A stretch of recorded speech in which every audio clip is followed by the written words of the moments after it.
भारत की सांस्कृतिक विरासत अति प्राचीन है। भारतीय ज्ञान परंपरा में तीर्थों का बहुत महत्व है। आज हम आपको बताएंगे तीर्थराज प्रयाग के महिमा के बारे में। आइए जानने के लिए देखते हैं यह विशेष रिपोर्ट।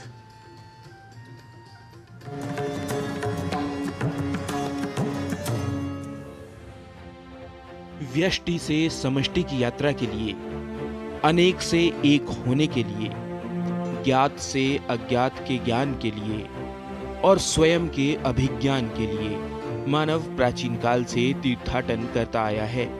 वह जीवन के खट्टे मीठे अनुभवों को जीता हुआ तीर्थाटन के माध्यम से लोक परंपराओं को समझता है। भारतीय परंपराओं में तीर्थाटन की परंपरा सहस्रों वर्ष पुरानी है और तीर्थों में भी विशेषतः तीर्थराज प्रयाग की भूमिका निराली है। मत्स्य पुराण में प्रयाग का महात्म्य बताते हुए कहा है, श्रुतिः प्रमाणम स्मृतयः प्रमाणम पुराणमप्यत्र परम प्रमाणम यत्रास्ति गंगा यमुना प्रमाणम स तीर्थराजो जयति प्रयागः। जिसकी महत्ता के विषय में वेद प्रमाण है, स्मृति ग्रंथ प्रमाण है और पुराण तो सबसे बढ़कर प्रमाण है। गंगा यमुना भी जिसकी महत्ता के स्वयं प्रमाण है। उस तीर्थराज प्रयाग की जय हो। प्रयागराज का त्रिवेणी संगम, दिव्य वातावरण में श्रद्धालु स्नान, साधु संतों के प्रवचन और वेद मंत्रोच्चार, ऐसे सुरम्य दृश्य भला किस सनातन धर्मावलंबी को नहीं भाएंगे। प्रयागराज में आयोजित दिव्य भव्य महाकुंभ तीर्थ यात्रा के साथ साथ भारतीय ज्ञान परंपरा का वह अमृत कुंभ है जिसमें वेद, उपनिषद, योग और ध्यान का सार समाहित है। तुलसीकृत रामचरितमानस में भी इसकी महिमा बताई गई है। को कही सकई प्रयाग प्रभाऊ कलुष पुंज कुंजर मृगराऊ अस तीरथपति देखि सुहावा सुख सागर रघुबर सुख पावा। प्रयाग को तीर्थराज कहा जाता है। समस्त तीर्थों के ये अधिपति हैं। सातों पुरियां इनकी रानियां कही गई हैं। गंगा यमुना की धारा ने पूरे प्रयाग के क्षेत्र को 3 भागों में बांटा हुआ है। ये तीनों भाग अग्निस्वरूप यज्ञवेदी माने जाते हैं।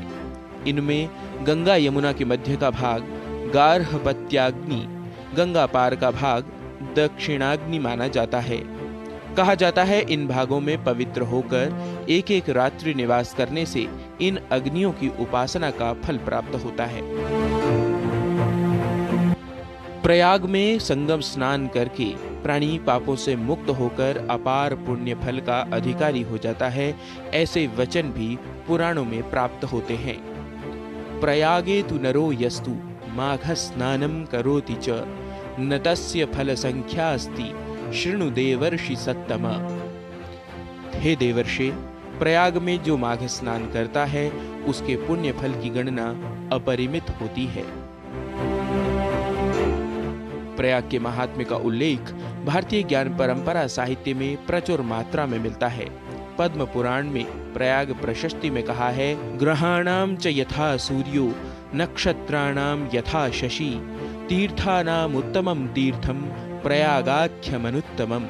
जैसे ग्रहों में सूर्य तथा तारों में चंद्रमा कीर्तिमान है, वैसे ही तीर्थों में प्रयाग सर्वोत्तम है। प्रयाग में प्रतिवर्ष माघ मास में मेला लगता है। इसे कल्पवास कहते हैं। बहुत से श्रद्धालु यात्री प्रतिवर्ष गंगा यमुना के मध्य में कल्पवास करते हैं। कल्पवास कोई सौर मास की मकर संक्रांति से कुंभ की संक्रांति तक मानते हैं और कोई चांद्रमास के अनुसार माघ महीने भर को मानते हैं। भारतीय ज्ञान परंपरा में कल्प मास को स्वाध्याय और तपस्या के लिए सर्वोत्तम बताया गया है। प्रयाग में प्रत्येक 12वें वर्ष में कुंभ का आयोजन होता है। इतिहासकारों का कथन है कि पर्व के दिनों में सम्राट हर्षवर्धन प्रयाग में आकर अपना सर्वस्व दान कर दिया करते थे। वस्तुतः कुंभ एक ऐसा महापर्व है जहां भारतीय ज्ञान, संस्कृति और प्रकृति का त्रिविध संगम होता है और संगम स्थल पर इसका आयोजन इसे दिव्य, भव्य और अद्भुत बना देता है।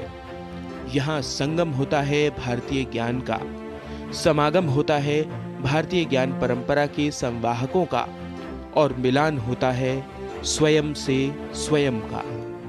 Gavish Dwivedi, DD news.